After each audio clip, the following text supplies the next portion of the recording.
Welcome to Beauty in Stories. This is a space where short, meaningful tales invite us to explore life's deep lessons and the beauty of emotions.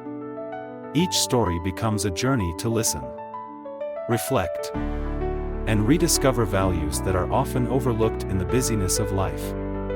Join us as we uncover inspiration, joy, and connection in these stories every day. And now, let's dive into today's story, Autism Journey. I began to understand autism in the 1940s. As the youngest in the family, I knew from the age of 4 that my brother Scott was a painful secret of the family. Everyone was so confused that they always hid him in the bedroom whenever visitors came. The illness and the pain Scott was enduring were too private to share with others. My sisters and I tried everything to leave the family as quickly as possible, by marrying early or going to college in another city. Many years later, I heard a psychologist refer to that action as running away from flesh and blood. It was true. But it wasn't Scott who forced us to leave, it was the fear and shame that made my sisters and me unable to stay at home. At first, seeing how my parents struggled because of Scott, I promised I would never have children. So I would never have to be a parent to a child who would never grow up. That fear haunted me until I'd been married for 5 years, facing the possibility of losing the woman I loved. I decided to have our first child. Ted had a perfect start. All the tests showed no signs of congenital defects. Although he was delivered by C-section, he scored a 9 out of 10 on the newborn condition scale. He was a champion of the delivery room.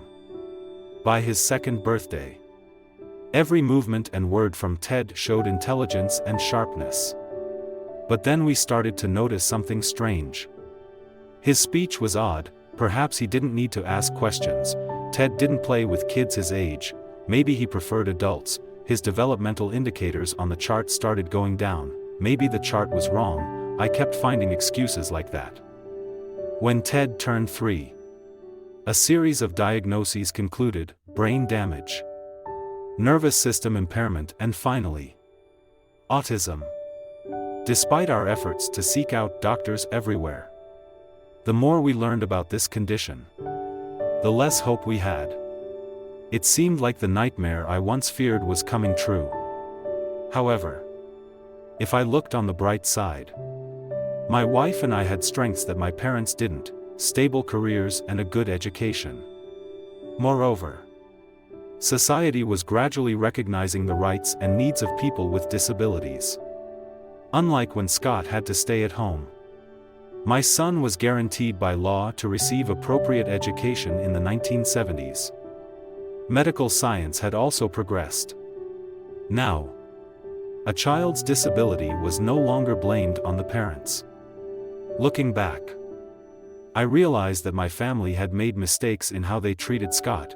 He wasn't our burden, instead, we were his burden. I acknowledge that the truth is always painful. But pain can give us the determination and drive to overcome challenges. Suddenly, I realized something: what happens to us can be seen as a disaster, or it can be a blessing. It's all how we choose to see it. Ted's symptoms became more apparent. My wife and I worked together to try to understand him. And we decided never to hide or feel ashamed of him. When our second child was born, I paid careful attention to the feelings and thoughts of having a brother who wasn't normal. With all the empathy I could muster, both of my children received a good education, although it was much harder with Ted. By Ted's 22nd birthday, we realized we had adequately prepared him for the adult world. At the end of the year, Ted would graduate. He would have a steady income from part-time jobs and government assistance. We even renovated the downstairs of our apartment for Ted. But it seemed that he still wasn't completely satisfied. That spring, Ted announced, "I'm going to the school dance." The tricky part was that Ted couldn't ask any girl to go with him by himself. since he was 18, while his friends were already dating. Girls would call him sweetheart and no one would go out with him. Yet, in the end, Ted had found a dance partner, Jennifer. A sweet blonde girl. The daughter of a family friend. She had met Ted, taken a liking to him, and understood how important this dance was to him. We helped Ted prepare for this important evening. My wife ironed Ted's tuxedo, and I volunteered to drive them. Ted even planned to have dinner with Jennifer before going to the school. And he had even bought flowers for her. I could have ordered flowers for my son in just 2 minutes. But I wanted Ted to do it himself. I wondered in pain if my son would ever have another chance to give flowers to a woman. Before we reached the florist, we practiced with Ted how to speak to the shopkeeper. I played the role of the shopkeeper and invited Ted into my virtual store. Then we walked to the flower shop near our home. When the shopkeeper saw us, she stopped what she was doing and paid attention. I looked at Ted and waited for him to speak. The entire store became eerily quiet. Ted's whole body stiffened. But then his face moved. And words began to flow. I'm Ted. I'm here to order purple flowers. The florist seemed startled. She glanced at me. And I calmly reminded her, Ted. Try saying it again. He took a deep breath and frowned. I encouraged Ted to stay calm and speak very slowly. Finally, he managed to explain. A bouquet of red roses would be delivered on Saturday afternoon. Just as Ted wanted. But I hadn't thought about the florist's reaction. You're very patient. The florist exclaimed in admiration. No.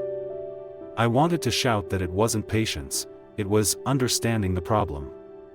For us, every time we speak, the nervous system sends signals from the data bank in the memory to the central nervous system and back. But Ted had to practice these small steps, struggling against the current to reach what others naturally have. The florist had praised the wrong person. She had no idea how much Ted had to endure, how much hardship, bitterness, and perseverance he had to go through to achieve that.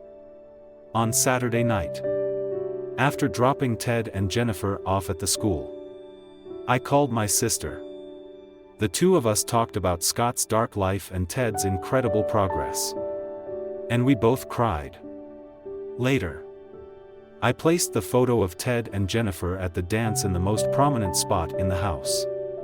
In Jennifer's hands was a bouquet of deep red roses. Reflection. The story of Ted and his family is a powerful reminder that life is not about perfection, but about progress and resilience.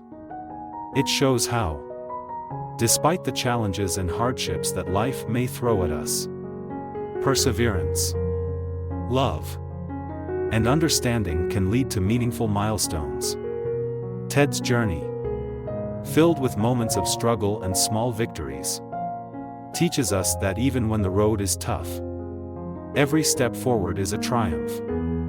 The lesson here is that we should never underestimate the strength it takes to overcome adversity. Nor should we shy away from embracing imperfections. Life's true measure is not how easily we navigate it, but how we face our challenges and continue moving forward with courage and hope.